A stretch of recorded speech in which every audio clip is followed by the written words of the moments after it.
deeply involved in one small, specialized corner of science, but he had enough knowledge of other disciplines to know that these people had done their research well. This was an Arizona bark scorpion, one of the most lethal arachnids on the planet. Miyazaki couldn't take his eyes from the creature as the tall man walked towards him with a smile. He struggled against his bonds as the scorpion came closer and closer. He could see it wriggling, the long tail lashing out, the stinger turgid with venom. Now it was right over him, 6 inches above his heaving chest. He could feel his heart pounding dangerously fast. The man dropped it on him. The scorpion landed on its feet and froze, as if cautiously assessing its new surroundings. Miyazaki began to gibber, every muscle in his body racked tight as he strained to see the thing that was perched on his torso. But the scorpion was more interested in flight. It scuttled away, slithered down his ribs, and dropped down onto the sand. "Shit!" The tall man stepped quickly over to where the creature was trying to dig itself in and scooped it back up. Sand ran out from between his fingers as he clenched the scorpion tightly in his palm. "Try again," the woman said. The tall man nodded. He admired the creature. These things were tough. They'd been around for millions of years, unchanged, perfect, and they'd still be around long after humankind had obliterated itself. He didn't want to harm it, just to stress it a little and activate its primal defense mechanisms. He squeezed hard and gave it a shake, feeling its hard carapace wriggle through the glove. Then he held it over Miyazaki's exposed neck, where sweat was pooling in the hollow at the base of his throat, and let it drop a second time. This time the creature landed on Miyazaki's skin with its defenses on full alert, poised to strike. The stinger lashed out, faster than a rattlesnake, and found its mark. The scientist screamed behind the tape and thrashed on the sand as the creature scuttled away. His captors could see where the scorpion had stung him, a livid pinprick already swelling on his neck 3/4 of an inch from the jugular artery. "That should do it," the woman said over the muffled cries of terror.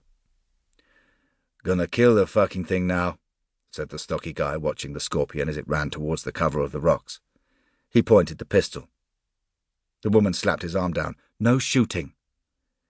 "Yeah, leave it be," the tall one said. The stocky guy gave a shrug and put the pistol away. They looked down at the prisoner. His movements were already slowing, eyes rolling back in his head as the toxic shock started shutting down his weak heart.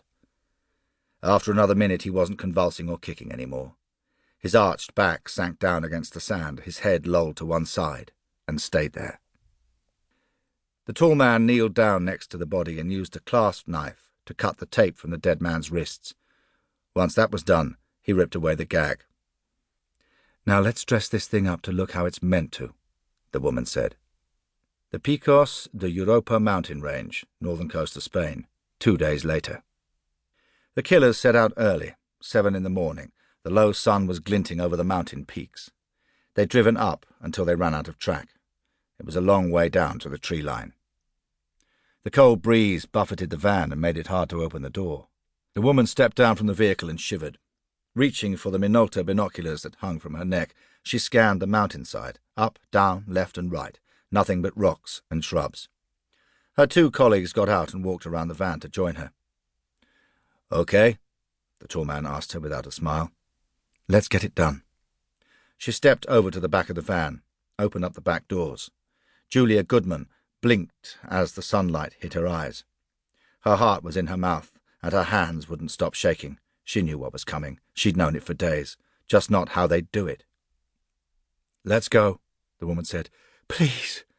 Julia had repeated that word so often it seemed to have lost all meaning, but all she could do was keep saying it and hope. Her eyes brimmed with tears. "Please." The woman looked at her impassively. "I'm so sorry." Julia had been saying that a lot too. "I'm sorry I couldn't make it work. Save your breath." With a last glance around them, the 2 men dragged Julia from the van. She struggled and kicked, but they held her tight, and her cries vanished in the wind. The woman walked around to the side door, slid it open, and yanked out the quilted jacket, the hiking boots, the rucksack. Everything inside it had been checked and double-checked, right down to the keys to the blue Renault Espace that had been leased in the university lecturer's name 2 months earlier. The Renault had already been transported to a hidden storage facility nearby.